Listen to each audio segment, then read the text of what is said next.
Torsten Paul, Mr. Faisal Abu Zaki, our editor-in-chief, and me would like to welcome you at أولاً اقتصاد والأعمال. Thank you so much for giving us this opportunity. Mr. Torsten, you are the General Manager of Corporate Banking at Feinastra, and Feinastra is an open platform that accelerates collaboration and innovation in financial services. First of all, I would like to ask you, Mr. Torsten, it was obvious that coronavirus pandemic has accelerated the digitalization. So how do you evaluate digital transformation in banking services in the MENA region, and how did the pandemic impact the team? That COVID-19 has brought a disruption to both our personal and professional lives. In the professional sphere, it has forced radical changes on the way we work and interact with our clients and colleagues in a world where face-to-face contact has suddenly become impossible. And in corporate banking, specifically, at least on the high end, it's always been driven by relationship management and relationship building. So there's also something else that is quite obvious, that even after COVID-19 is over, it has changed the financial world forever.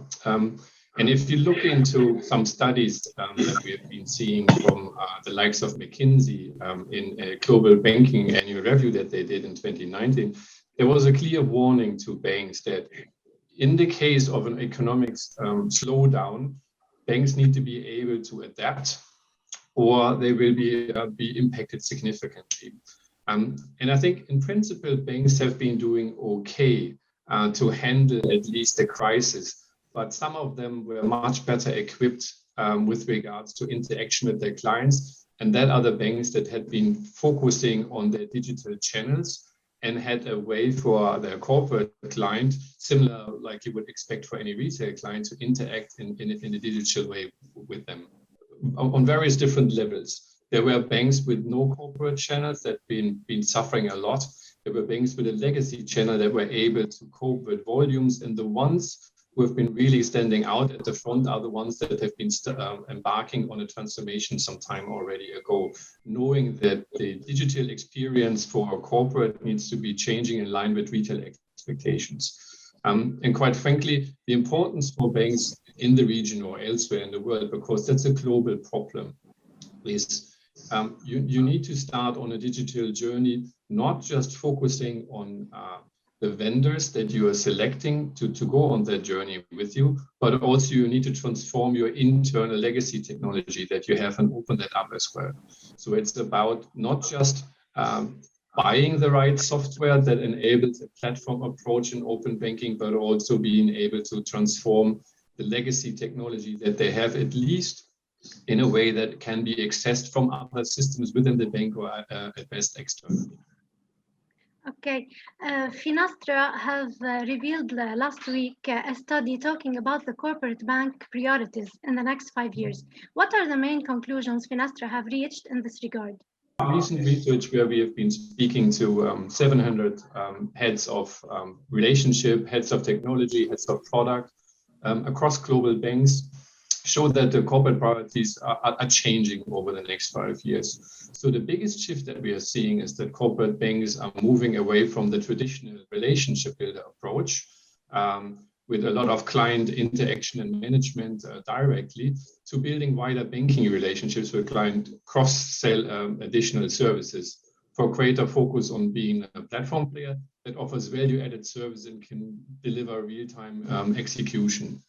So a relationship manager in a bank is not going to be disappearing, but by using the right level of technology and by using data for their clients, they can add much more value than they're currently adding in that relationship. And what we see that corporate customers will prioritize online banking, value-added service, real-time services, an execution above the bank's normal just a range of offering and services that they have. So clearly you see a trend towards the retail experience, and a lot of future corporate treasurers coming from a very different generation. They will be used to having on-demand access to any data. They come from a generation where everything is on their mobile phone, and that experience needs to be there for corporate treasurers in the future as well.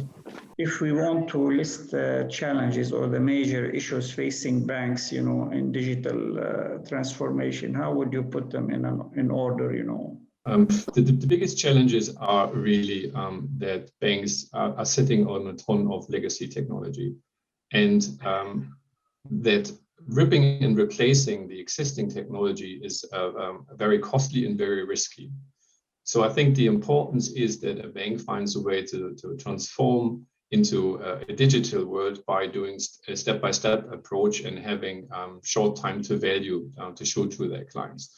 So you can just add open APIs on top of your legacy then to allow for you to innovate with fintechs and or other third parties to give your clients a new digital experience. And in the background, you can replace your legacy.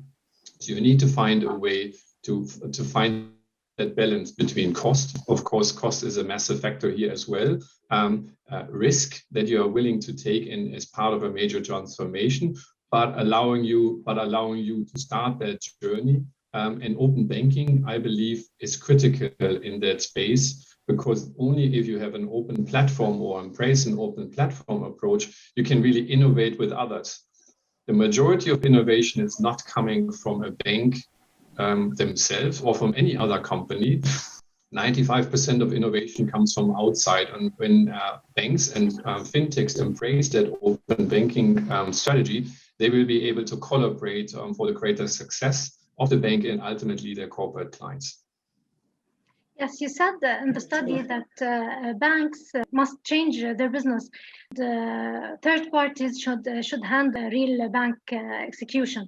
So what are the constraints why banks cannot handle this digital transformation and they should rely on third parties?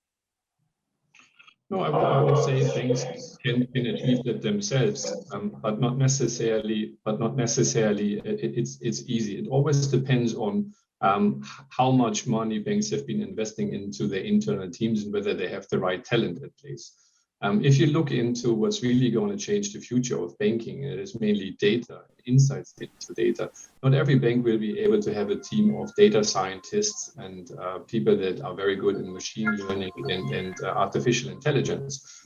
But banks need to find the right partner to allow them to really harvest all the data that they're having. So it always depends on the size of the bank, what are the financial investments that they're doing within technology to determine which way to go. But it will be, for most banks, a way of co-innovation. Hardly any bank will have the means to do everything themselves, or should be doing that from an economical standpoint, because a lot of differentiation from today will be a commodity. So you really need to focus on where do you want to differentiate yourself towards your client. And a lot of people focus that on the last mile, on the digital experience. But even if you build your digital experience towards your corporate client yourself, that doesn't mean you need to build the whole infrastructure around that from scratch. You can always use a channels framework from a vendor that allows you to build innovation on top of it and to really own the last mile towards the client yourself. There is a kind of cultural gap between the banks and between those new players, the fintechs, and all that. The banks will have to work with an open system. So is that a constraint on the banks of moving forward with this concept of open banking and working with the other players from the new breed of players? So I think what you see globally is that in principle, fintechs, or at least the smaller ones, but we're not talking about the big tech players like Amazon or Apple or Microsoft. The smaller fintechs have been by now, I believe, identified by banks as rather partners than enemies. So I think the first hurdle is overcome, that there is a clear need for collaboration, and I find that pretty much all banks are open for that. But you're absolutely right. The dilemma is rather that a lot of banks have the tendency to build everything themselves. The internal IT teams, of course, are rather building than buying something, because they take pride in what they're doing. They're engineers, they're architects, and every engineer and architect wants to build something themselves rather than doing that. I think it's about finding the right mixture.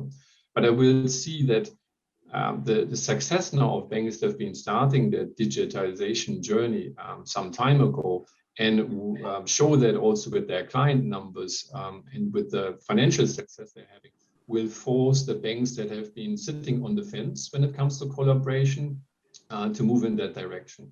We see a lot of banks in the Middle East that are very, in Africa, that are potentially even further advanced when it comes to the digitization thinking. We have some clients in Northern Africa who have been the first to buy new digital projects from us. So it's clearly not necessarily dependent on the region. It depends always on the people on the top of the company, whether they have the right vision to go down that path. But I believe it's inevitable. For us, it's the same. We can't develop everything ourselves. We are partnering with lots of small and large fintechs to build an ecosystem to do that. I think it's all about recognizing that collaboration is key in a digitized world, and the success will be dependent on how fast we move in that direction. How much the budgets do you think will develop? The budgets allocated for online banking and for digital transformation will grow? So it depends slightly on which products we're talking about, but there's certain data out there from the IDC that have been doing recent analysis on how much money people will be spending on their IT transformation. And I'll start with a couple of data points. 65% of the world's GDP is said to be digitized by 2022. That's an astonishing number if you look into that.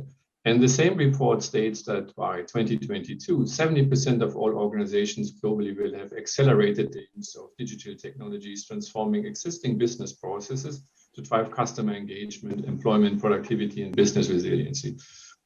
So 70% of all organizations globally have understood that digitalization is key for success. And when we look now specifically into banks, the appetite for change exists. According to the last research of Feinstra that we've been doing, digital transformation budget with these organizations are expected to increase by 2025. And now, depending on the business, cash management and trade finance, the digital development budget to grow by around 30%, and for lending in the region of 20%. And specifically, it's important, I believe, for businesses that have been historically very paper-based, i.e. trade finance and lending, that digitization is key to really, on multiple levels, different user experience, but also easier adherence to compliance and operational efficiency. What is, of course, a key driver for lots of banks, given the cost pressure that they're under in the post-COVID world. So it's encouraging to see that we see lots of banks moving money into digitization and haven't seen that as a key success factor for them. Do you think that some regulators in the region are a bit sensitive about the data privacy? They're not allowing banks to use cloud. I think that's going to be an issue with digital transformation and working with outside partner in an open system. It will hinder and slow down some of the transformation whenever there's a regulator very protective when it comes to data. But we have seen, or we have been proven out that the technology for the transformation can be deployed also on premise, and you can connect just to a platform doing authentication for that matter, and keep the data within country or within a bank's data center. It's a bit more complicated than when you have a complete cloud product, but data protection should not stop that digital transformation. It might slow it down in some jurisdictions. But you also see that sometimes regulators are driving change, right? If you look into PSD2 in Europe, where open banking is by the banks themselves, but once banks have been investing into building an ecosystem that allows for PSD2 compliance, that investment could now be or has been harvested by them to embrace it and see regulation is really a driver for change and for allowing them to transform the legacy technology that they've been having for such a long time. So sometimes a regulator can set a stimulus for innovation. Sometimes they might holding them back or needing for technical workarounds to make that still work. But over time, I believe cloud will become absolutely the standard. Microsoft spent much more money on protecting their cloud than any bank will ever do on their legacy data centers. They have been there for such a long time. They will be having some loopholes, and you won't find anybody spending as much money on protecting their cloud than the big players that are out there. So over time, cloud will be the normal. It's just a matter of which region will be first embracing that journey. Okay, as you mentioned, fintech companies will play a vital role in this regard. Do you think there is still a shortage in the MENA region for specific type of fintech companies? Because as we see here, most of the fintech companies are for lending or for payments. So do you think there is specific type of fintech companies that should be more established? So I don't believe even it's a problem when it comes to regions or not.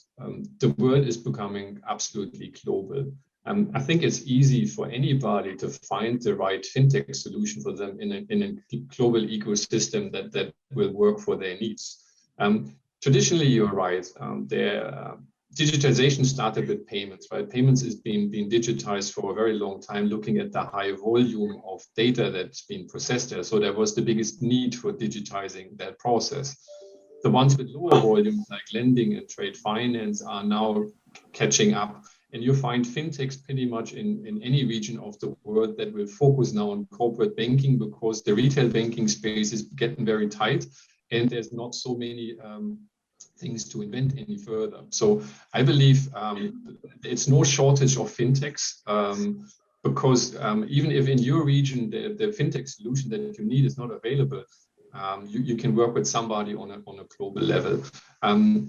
But there's lots of fintechs currently out there that when we speak to them, when the initial start of their journey, trying to find their DNA, trying to find the area that they can focus on, they potentially bring a lot of technical capabilities to the table, but they haven't found their niche. So banks can really help these fintechs by showing them the problems that they can solve and partner very early.